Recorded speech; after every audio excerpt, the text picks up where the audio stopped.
রাধে রাধে বন্ধুরা, মিঠি ভাইন্সের আবার একটি নতুন ব্লগে আপনাদেরকে স্বাগত জানাচ্ছি।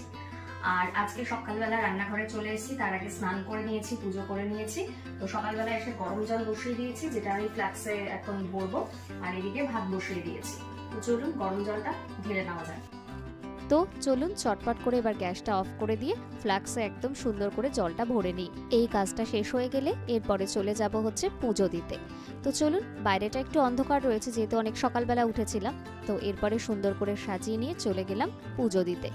তো বাইরেটা দেখতেই পাচ্ছেন, এখনো কিন্তু আমার তুলসী গাছটা আনা হয়নি। যেদিন আনবো সেদিন অবশ্যই আপনাদের সাথে শেয়ার করব। তো বাইরে কিছুক্ষণের মধ্যেই তো একদম রোদ উঠে যাবে।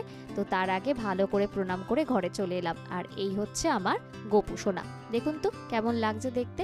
আজকে কিন্তু এখনো সেই ড্রেস পরেই রয়েছে একই রকম, আমার চেঞ্জ করার সময় হয়নি। আর এই হচ্ছে আমার বড় গোপাল। কিছুদিন পরেই বাড়িতে একটি পুজো করার পরিকল্পনা করছি। তো সেই সময় সুন্দর করে এদেরকে আবার চকচকে ঝকঝকে করে তুলতে হবে, কারণ স্কিন কালারটা কিরকম একটা হয়ে গিয়েছে। আর এই সেই খাটটা দেখুন কি সুন্দর লাগছে। অল্প একটু জায়গার মধ্যে কিন্তু একদম সুন্দর করে সেট হয়ে গিয়েছে। এটা কিন্তু একদম মাপ দিয়ে তবেই বানানো হয়েছে, সেই জন্যই সেট করা গেছে। তো ভাবছি যেদিনকে পুজো করব সেদিনই এই খাটের উদ্বোধন করব, সেদিনকেই গোপাল সোনাদের ওখানে শোয়াবো। তো এরপরে ঠাকুর ঘর থেকে চলে যাব হচ্ছে কিচেনে, কারণ কিচেনে আজকে বানাবো রাজমা। তো রাজমাটাকে আগের দিন রাত্রে ভালো করে ভিজিয়ে রেখেছিলাম আর এখন ধুয়ে নিয়েছি। আর পেঁয়াজ নিয়ে নিয়েছি, যেগুলো কিনা রান্না করতে ব্যবহার করা হবে। তো চলুন এরপরে এটাকে ভালো করে সেদ্ধ বসিয়ে দিই। লিডটাকে বন্ধ করে দিলাম এরকম করে।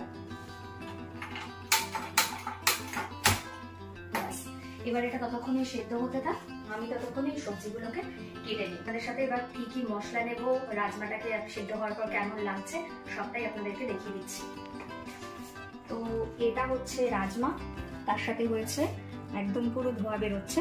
এটা হচ্ছে পেঁয়াজ, কাঁচা লঙ্কা, আদা, টমেটো। মশলার মধ্যে নিয়েছি তেজপাতা, শুকনো লঙ্কা, গরম মশলা। এটা হচ্ছে ছোলে মশলা, তার সাথে হচ্ছে কিছুটা পাওভাজি মশলা নিয়েছি, নুন, হলুদ, ভাজা জিরে, আর এখানে হচ্ছে সামান্য চিনি আর জিরে, যেটা আমি ফোড়নে ইউজ করব। তো চলুন এবার চটপট করে আগে গ্যাসটা জ্বালিয়ে তেল গরম করে পেঁয়াজটাকে ভেজে নিই। আর যে পেস্টটা করব সেটার মধ্যে থাকবে হচ্ছে আদা, লঙ্কা, আর তার সাথে হচ্ছে সামান্য যে ভাজা জিরে আছে সেটা। এই তিনটে নিয়ে আগে পেস্ট বানাবো। যদি ইচ্ছা হয় তাহলে টমেটোটাও ওর মধ্যে ইউজ করে ফেলবো। সেদিনকে ডিনার সেটের যে ছোট প্লেটটা নিয়ে এসেছিলাম, আজকে মশলা রাখার জন্য দেখলাম এটা বেশ ভালো লাগছে, কিন্তু এত বেশি মশলা যে এটাও মনে হচ্ছে যেন ছোট হয়ে গেছে। আর আরেকটা জিনিস আপনাদের সাথে শেয়ার করছি, সেটা হচ্ছে যে আমি তো ড্রিঙ্কস বানানোর জন্য শসা, গাজর আর বিটস কেটে নিয়েছিলাম, যে ওটাকে মিক্সারে পেস্ট করবো আর তারপরে যেরকম খাই আর কি। তো দেখলাম আজকে হাতে একদম সময় নেই, তাই এরকম ভাবে রেখে দিয়েছি। এর সাথে সামান্য বিট নুন আর গোলমরিচ গুঁড়ো দিয়ে এটা কিন্তু অ্যাজ এ স্যালাড হিসেবে খেতেও দারুণ লাগবে। তো চলুন এবার রান্নাটা শুরু করা যাক। তেল গরম হয়ে গিয়েছে। তো সবার প্রথমে ভাবলাম এবার এই মশলাগুলো তেলে একটুখানি জাস্ট ফ্রাই করে নিয়ে, মানে একটু জাস্ট ভেজে নিয়ে, ঠিক এইগুলো তো পেস্ট বানাবো তার মধ্যে দিয়ে দেবো, তাহলে এটা অনেকটা বেটার হবে। তো দেখতেই পাচ্ছেন, আদা, কাঁচা লঙ্কা, শুকনো লঙ্কা, জিরে সব কিছু নিয়ে নিয়েছি। আর পেঁয়াজটাকে এবার কড়াইতে তেলের মধ্যে দিয়ে দিলাম, ভালো করে নাড়াচাড়া করে নেব। আর এদিকে এবার পেস্টটাকে সুন্দর করে বানিয়ে নেব, সঙ্গে একটু টমেটো অ্যাড করে দিলাম। পেঁয়াজের মধ্যে আমি কিন্তু এখনো অবধি কোনো রকম নুন অ্যাড করিনি। পেঁয়াজটা এখানে ভাজা হয়ে গিয়েছে আর পেস্টটাও একদম রেডি হয়ে গিয়েছে। তো চলুন পেস্টটা দেওয়ার আগে এই সম্পূর্ণ মশলাগুলো এর মধ্যে দিয়ে দিলাম। এরপরে মশলাটাকে ভালো করে দিয়ে দেব। মশলাটা কিছুক্ষণ কষে যাওয়ার পরে তার মধ্যে দিয়ে দিয়েছি সেই সেদ্ধ করা রাজমাগুলো। তো এরপরে ভালো করে মিক্স আপ করে নিতে হবে। আর পাশে ছিল হচ্ছে গরম জল, আর 5 মিনিট মতো রেখে তার মধ্যে এরপরে ঢেলে দেব সেই গরম জলটা, যতটা আপনি গ্রেভি পছন্দ করবেন। আর ওপর থেকে কিছুটা ধনেপাতাও ছড়িয়ে দিয়েছি, যাতে টেস্টটা বেশ অন্যরকম হয়। তো কেমন লাগলো রেসিপিটা একদম কিন্তু অবশ্যই কমেন্ট করে জানাতে ভুলবেন না। তৈরি হয়ে গিয়েছে রাজমা, আর এত সুন্দর ঘ্রাণ বেরোচ্ছিল সেই ধনেপাতার, কি আর বলবো। রাজমা একদম দারুণ রেডি হয়ে গিয়েছে। আর সেই নতুন বোল যেটা আমি কিনে এনেছিলাম ডিনার সেটটা, তার সঙ্গে কিন্তু নিয়েছি। দেখতে কিন্তু দারুণ লাগছে এই রেড কালারটা।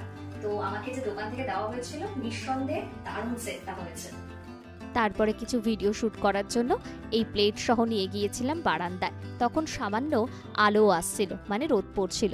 তো ব্যাস, নিয়ে নিয়েছি রুটি, আলু ভাজা আর রাজমা। তো এই নিয়েই এখন জমিয়ে খাওয়া দাওয়া হবে। তো চলুন চটপট করে এখন খাওয়া দাওয়াটা একদম কমপ্লিট করে নিই। তো ব্যাস, রেডি হয়ে গিয়েছে খাবার থালি, আর এটাকে নিয়ে এবার যাব হচ্ছে বারান্দায়। সুন্দর করে মজা করে এখন তো খেতে হবে।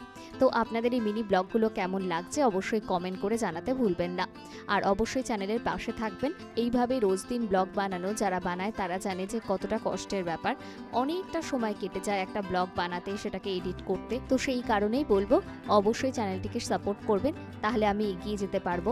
আর আমার ইনকামেরও একটা রাস্তা কিন্তু অবশ্যই খুলে যাবে। তো চটপট করে খাওয়া দাওয়াটা আমি সেরে নিয়েছিলাম। তারপরে চলে এসেছিলাম ঘরে।